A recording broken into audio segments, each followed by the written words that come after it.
Welcome to Saturday's Warrior. Today we've got a special guest with us, Clint Foster. And Clint, tell everybody a little bit about your YouTube channel, because that's how I first found you. Is stumbled across when you were doing BYU Big 12 audition videos, and I stumbled across those, and since then I'd been following you. So tell us about your channel and how it came to be. Yeah, so you can find me at Clint Foster Comedy on YouTube. I do all Big 12 themed sketches mostly. I mix it up sometimes. I've done a lot of Pac-12 stuff, with realignment going on and us rating that conference. During the season, it's very TCU heavy, as you can see. I'm a dyed-in-the-wool Horned Frog, and I do basically reaction videos, TCU fans during such and such game, and I also, guest as the opposing team as well, and I banter with myself and just give you a window into my psychosis, basically. Me talking to the voices inside my head. But it's all fun stuff. I keep it really clean. All right, so I think that definitely appeals to a lot of BYU folks. But yeah, how it got started, I was an actor out in LA doing comedy out in LA, and I moved back right before COVID hit, essentially, because we had some tragedy in the family and some financial stuff and all kinds of things going on. And I was really, trying to figure out what I was doing over here. And I was like, you know what? I need, there's no auditions happening right now. I need a creative outlet. I want to do something. And I just, on a whim, made a video, Big 12 Zoom meeting video. And I was like, that was fun. And some people liked it. I'm going to do more of these. And it's just kind of taken off and grown from there. A fun little hobby still, essentially, aside from my main day job, which I'm a high school teacher now, which is a blast. But gives me a little walking around money, and I get to meet folks like you and talk about football. It's a blast. That's awesome. It's awesome. Yeah, I love it. I'm a sucker for whenever we personify an entire fan base into one stereotype and act it out, like all that stuff. It gets me. And even the BYU ones, that's where I was watching, and they're saying something, and I'm sitting there thinking, I was like, that's not really accurate. And then he's like, and what does he say? Something like, and I don't like it when people don't make fun of me the way I like you to, or whatever. Yeah. Well, that was exactly what I was thinking. So you nailed me there on that one. So I like that. But no, yeah. In my opinion, Trev, we're loony enough to be obsessed with this banana sport played by 18-year-olds. I mean, if we can't laugh at ourselves, what are we even doing here? No, exactly. It got me, and I was like, okay, he nailed us on that one, and it's good stuff. And I liked it too, because honestly, I mean, I know a few quirky things about some of these other fan bases, but I don't know that much about, Texas Tech, for example, the stereotypes there, or Iowa State. Yeah.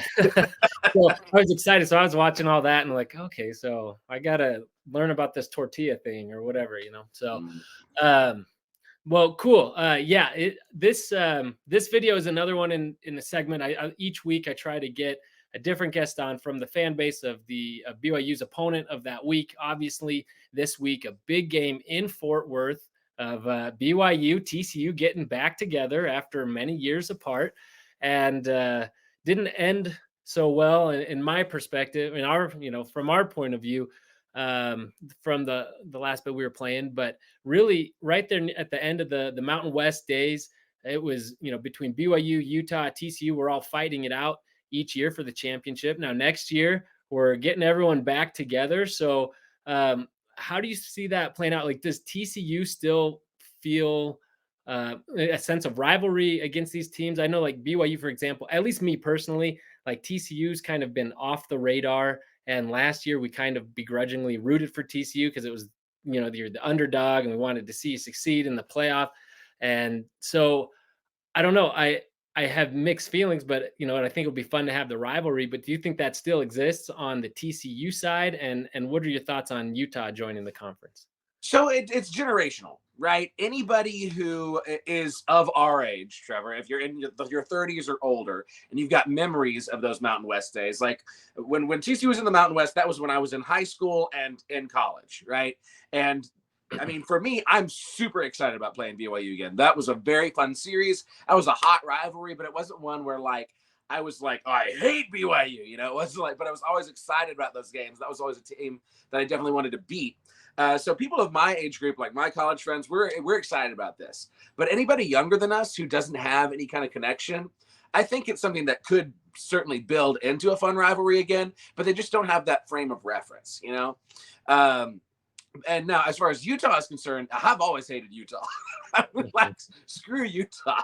I developed a hatred for them very quickly in the Mountain West years, and I'm excited to play them again. I really didn't want us to invite them to the Big 12, to be honest with you, because like these arrogant sons of guns, you know, like thinking they're too good for us. You were getting the most noise from them on Twitter, being like, "Well, the Big 12 ought to die, and Pac-12 is so much better." And here they are giving $50 million valuations for their conference to their media partners and everything. It's just nonsense.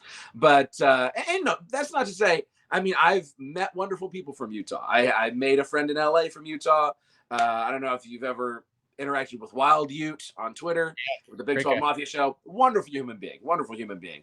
But from a football perspective, hate Utah. So, you know, I'm excited to have another crack at them. But they're definitely it's a different vibe between BYU and Utah, in my opinion. Yeah, no, I mean, my dad's a Utah fan. He's very supportive of BYU. I just keep my mouth shut when it comes to Utah because I can't reciprocate.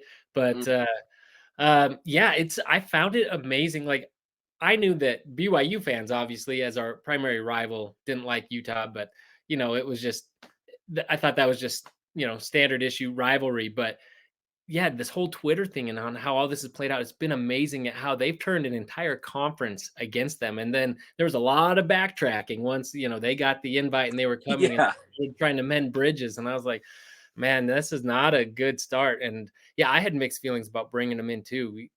I mean, obviously I want the Holy War in conference. That Sure. is amazing. But would have loved to have seen them flounder. I would have loved to see them in the boat with Oregon State and Washington State right now, trying to figure out what they were going to do. I mean, it would have been just a hilarious turn of events. But I think for the sake of the Big 12, it's probably the right move. But yeah, I guess we've got a new villain, and for once, it's not BYU, you know, of the conference. So yeah, well, you know, if we're not going to have Texas anymore, we got to have somebody that everyone hates. And UCF, I don't think is good enough to be that person. I think they could be that person if they were good enough. Maybe they might develop into that person. But yeah, Utah seems like a pretty easy. Now that Baylor's not covering up rapes anymore and stuff, Utah seems like a pretty easy villain for everybody to kind of unite against. yeah, absolutely. So look, we're already finding common ground. Look at that. Yeah, you know, Coming together. So there is like some we never left. Hey, I got a fun story for you from my college years. You talk about things getting a little salty there near the end. So I was an equipment manager when I was at TCU, which was a blast. I highly recommend that to anybody who's a huge fan of their team growing up. It's the best. So in 2010, our Rose Bowl season, y'all's last year in the Mountain West, the news came out that BYU's leaving the Mountain West, Utah's leaving the Mountain West. TCU fans are getting this feeling we're getting left for dead again. You know, lots of hurt feelings. This is before our Big 12 invite has come. That's going to come the next year. And we were all joking around in the equipment room before the game because one of my responsibilities before the game was we used to put up flags of all of our fellow conference opponents up on the east side of the stadium.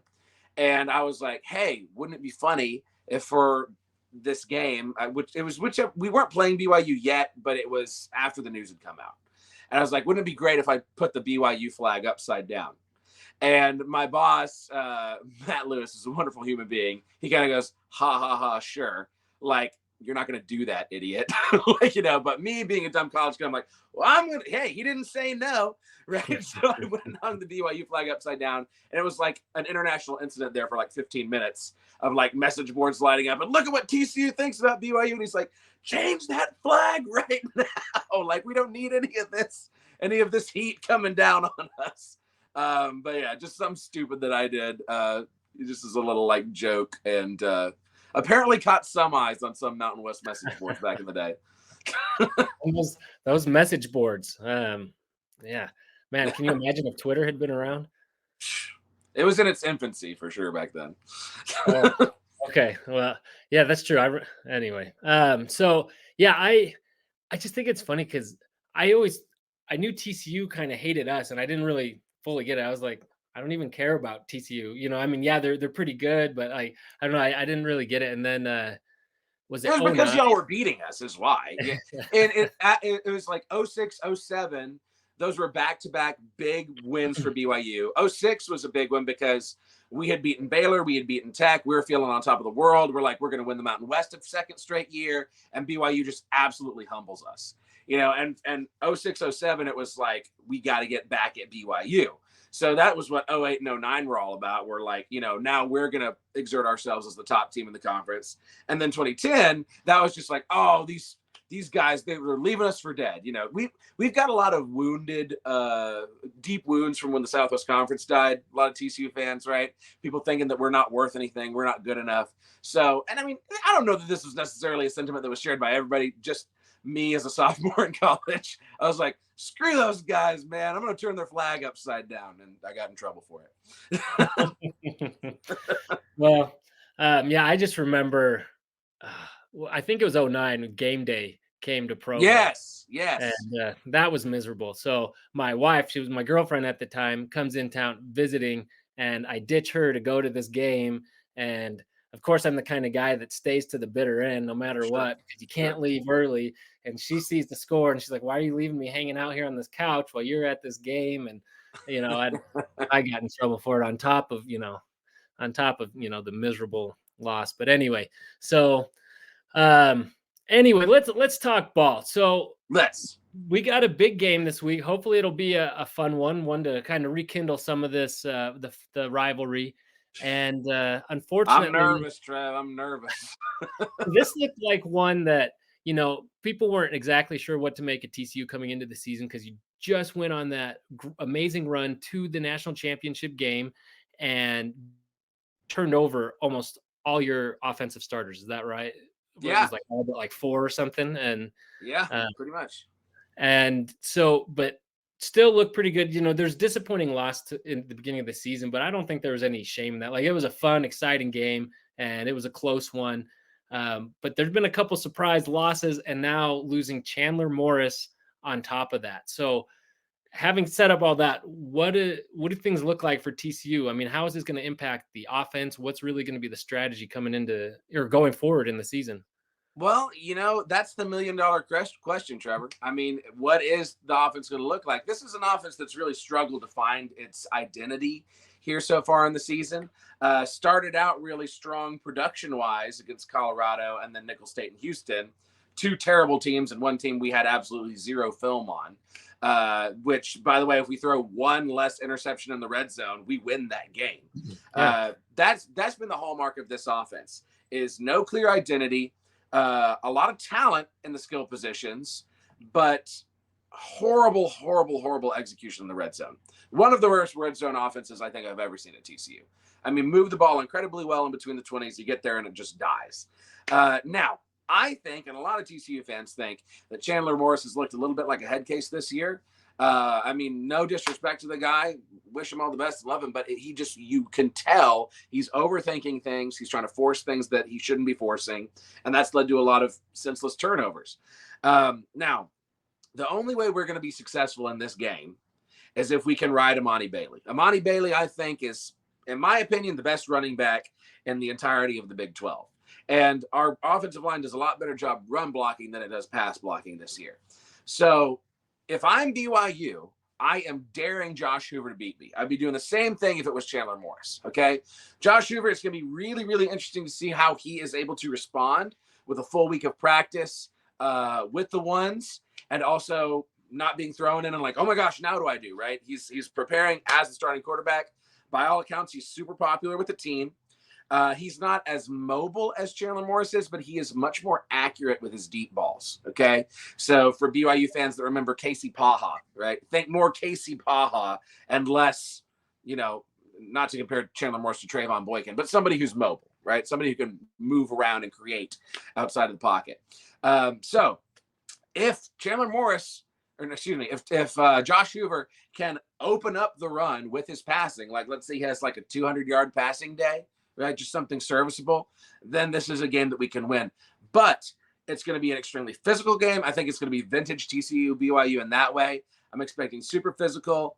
And we need our defense to show up. Our defense has been playing well ever since that Colorado game.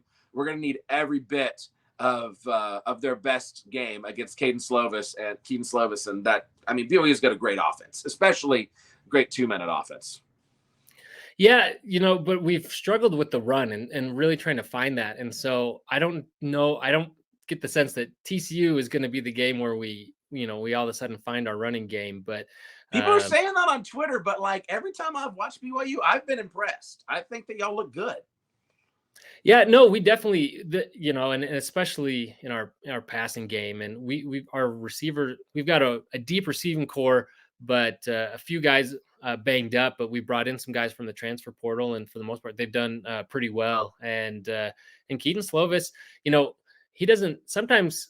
He's obviously a very good quarterback. A lot of times described as serviceable. I think he's definitely more than that, and I think he fits our offense really well. But you got to be having that one game. And if we've had games where, like in Kansas and Arkansas, where our receivers have had, kind of struggled in getting open and getting some space and making that a lot tighter. And so we got to figure out that run game. But hopefully, we got the bye week. And hopefully we're rested. We've been able to scheme up.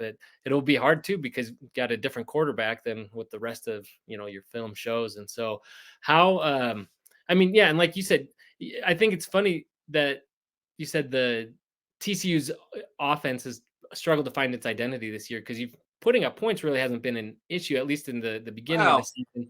The only the last two games it really has. Right, but I was thinking about it and looking at it. I mean, playing West Virginia and Iowa State are two teams that have shown that they're pretty solid defenses. And so I just, looking at your schedule going forward, you play a bunch of, I think BYU is a pretty good defense. But you got teams like Baylor and Texas Tech up ahead where, they're, not really stopping anybody. Even Utah scored on Baylor. So, and they can't score on anybody right now. So, but you do have Texas and OU. So I still think there's definitely some wins ahead. And this is not a game that I still walk in, even with you having a backup quarterback come in and feel like, oh, this is going to be a cakewalk. I think it'll be a good match. I was surprised by the line. They still have TCU at -6. Yeah, I think that's a little bit rich. I mean, BYU is going to cover that 100%. I think this is going to be a slugfest if we win, and it's going to be low scoring, I think, if we win. If BYU scores like over 30 points, we're cooked. We're not going to win this game. Well, I hope we can. And yeah, I mean, it does seem like a game where a higher scoring would definitely benefit BYU in this one. So you beat me to my question. I was going to ask you that. What do you think? Give me a ballpark number where you think the final score is going to be. Okay, well, here's what I'm thinking, right? So TCU, I like to refer to TCU as backup quarterback U. We've got a proud recent history of backup quarterbacks coming in and making magic happen. Max Duggan being the most recent example. BYU also crowned one of our great backups of the past, Jeff Ballard. We were talking about the 2005 game before we started recording. Jeff Ballard had his miracle moment where he burst onto the scene off the bench, third string quarterback subbing in for an injured Ty Gunn. We ended up winning that BYU game 51-50 in double overtime, I think it was. It was crazy. But anyway, hopefully this is another moment where BYU helps us crown the next great backup quarterback of backup quarterback U. Josh Hoover is serviceable. I'm thinking like 21-17. I think that's our best case scenario. I will tell you though, Trev, this, even before we pooped the bed the last 2 weeks, when I was looking at this season and the off season, that BYU game was the first game where I was like, that's the first game we need to worry about. I think we can be 6-0 going in.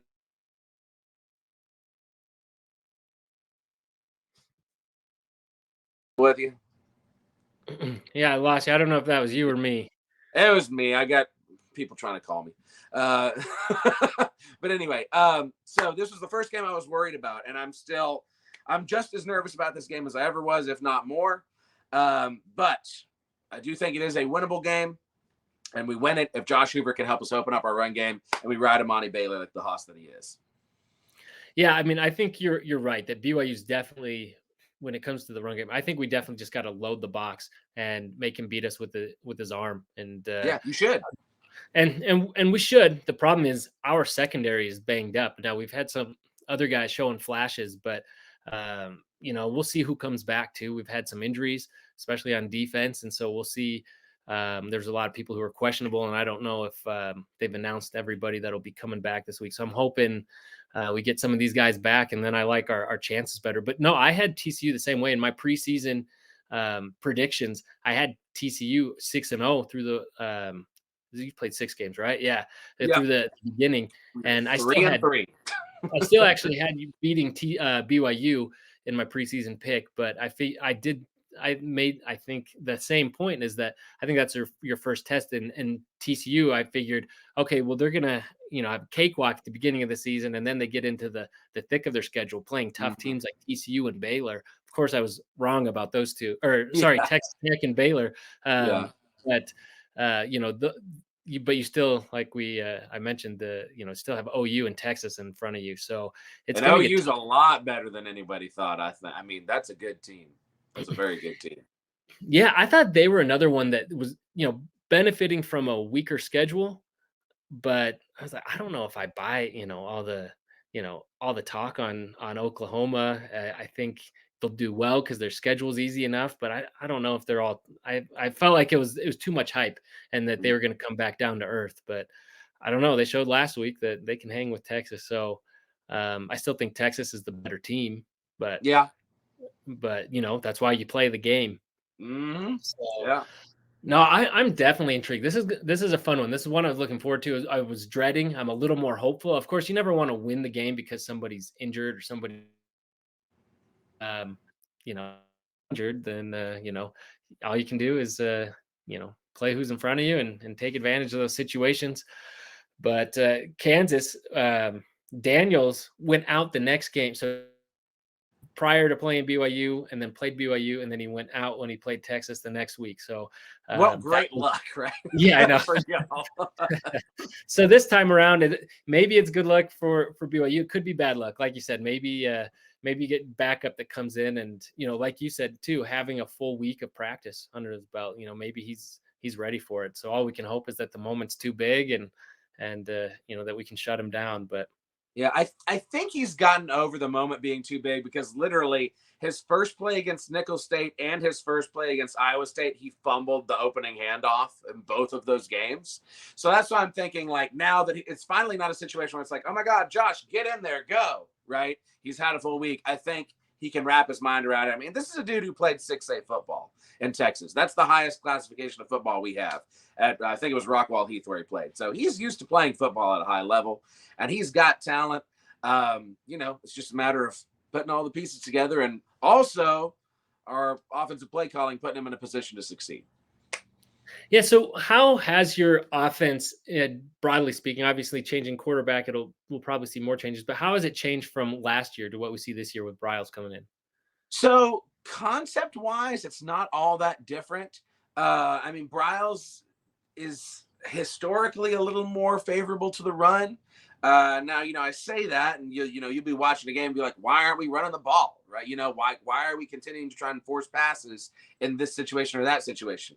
And, he's under a super big microscope at TCU, because a lot of TCU fans were extremely unhappy with that hire because of all of the Baylor scandal and that whole situation, and just hiring someone with that last name feels very gross anyway, especially at TCU. There's just a lot wrapped up in that, right? So he's getting it from all sides right now. People are like, this wasn't worth it, and we should never hired him, and oh my God, But I will say that the majority of our issues have not been the result of play calling. I mean, you'll have your boneheaded play calls. Like, why is JP Richardson, our slot receiver, throwing a pass here on the 10-yard line, when we got 3rd and short, and this is completely unnecessary, right? He throws an interception.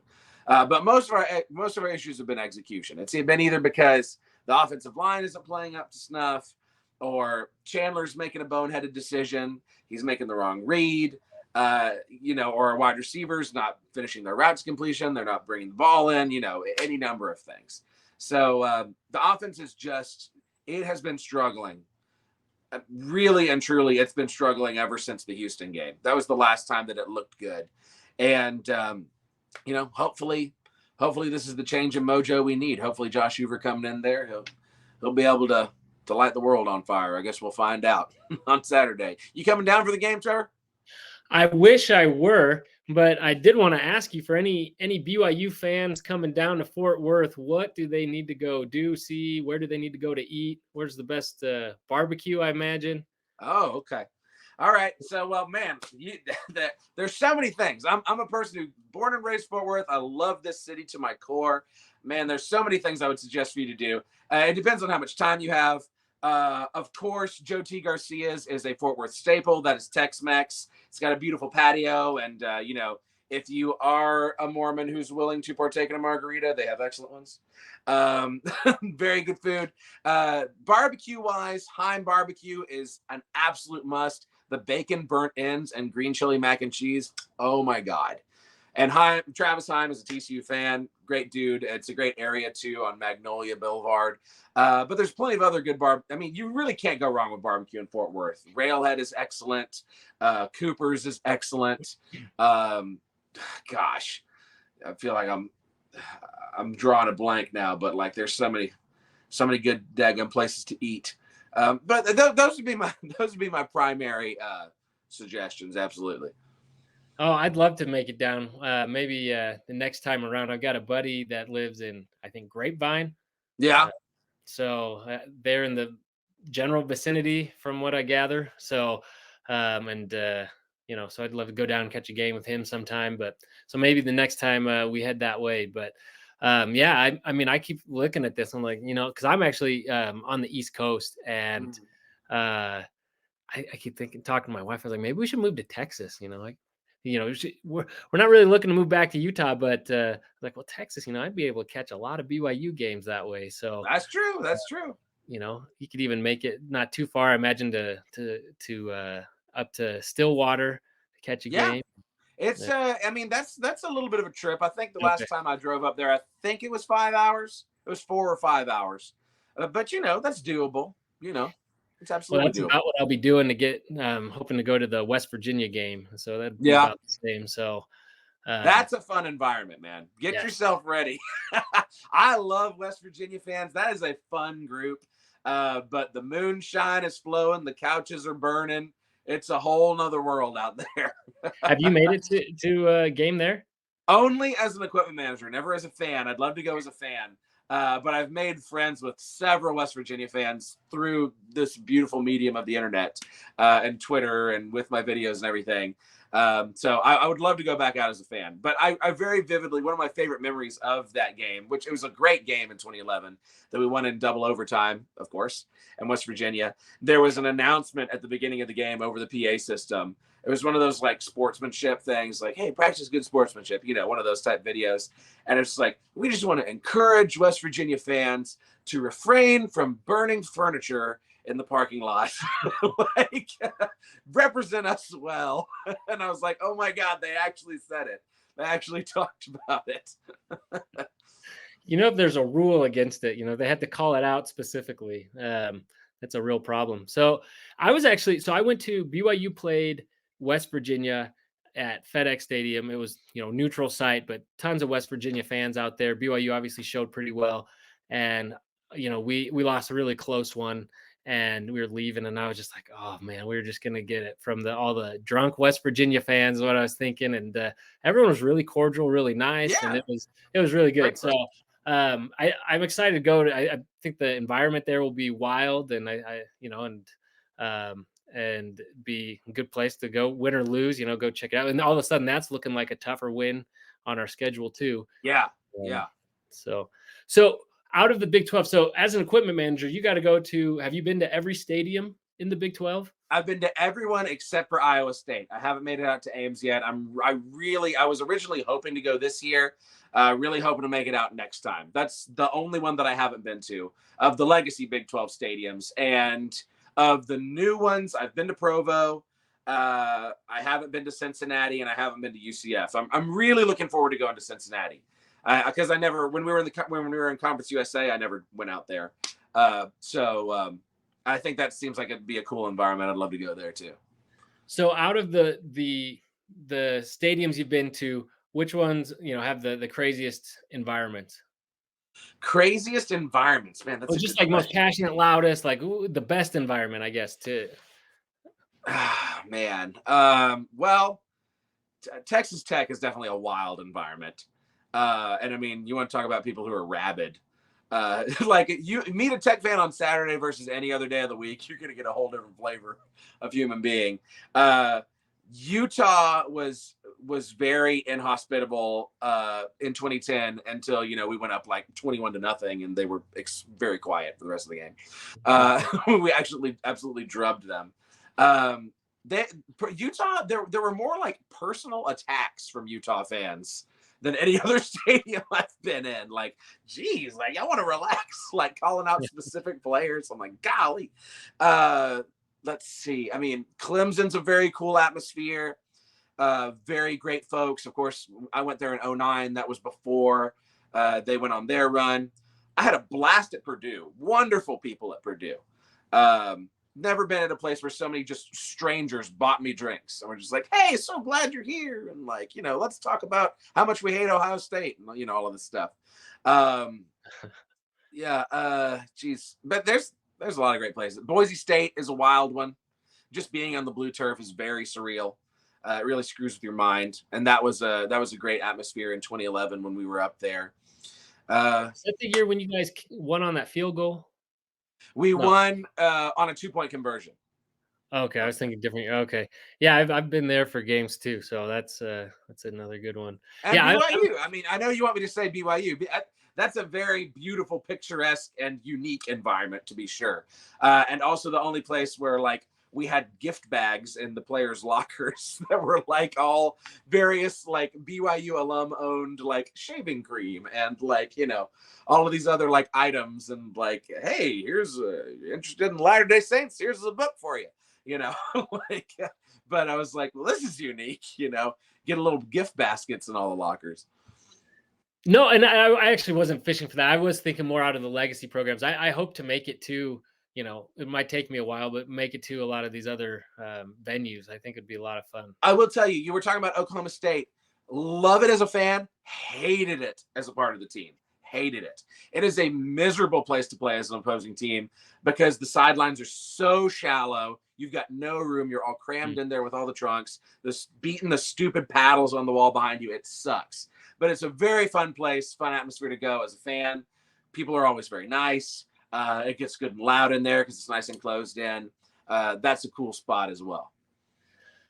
Okay, well, I'll check some of these out. And in terms of Provo, I will say when I was there, like I thought it was fun, as a student in the student section, everything. But watching some of the games now, like watching when Baylor was there, or when Utah came this last time, or even this year with Cincy, some of these games, it seems way louder and way crazier than it ever was when I was there. So I'd even like to get back to a BYU game. It seems like it's gotten like it's really upped its game, because there were times I'm sitting around like, come on, people, like we were loud, but I didn't feel like we were as into it. Now it seems like it's a pretty awesome environment. So anyway, well, Clint, I've taken so much of your time. Thank you so much for joining me. I really do look forward to rekindling this rivalry with TCU, and look forward to seeing more of your videos as you put them out, especially your Big 12 content. So keep those coming.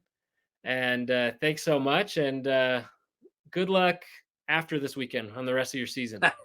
Appreciate it, Trevor. It's a blast. Thank you so much for inviting me. Hey, y'all, please do subscribe to my YouTube channel at Clint Foster Comedy and follow me on Twitter at Clint_Foster55. I mostly talk about TCU. I've been talking a lot of Rangers lately. That's the one good thing sports-wise happening in my life these days. But, it's a good time all around. I like, I've gotten a lot of BYU followers within the last year, and I love being able to have that banter. But yeah, thanks for having me on, Trevor. Go Frogs, baby. Hey, anytime.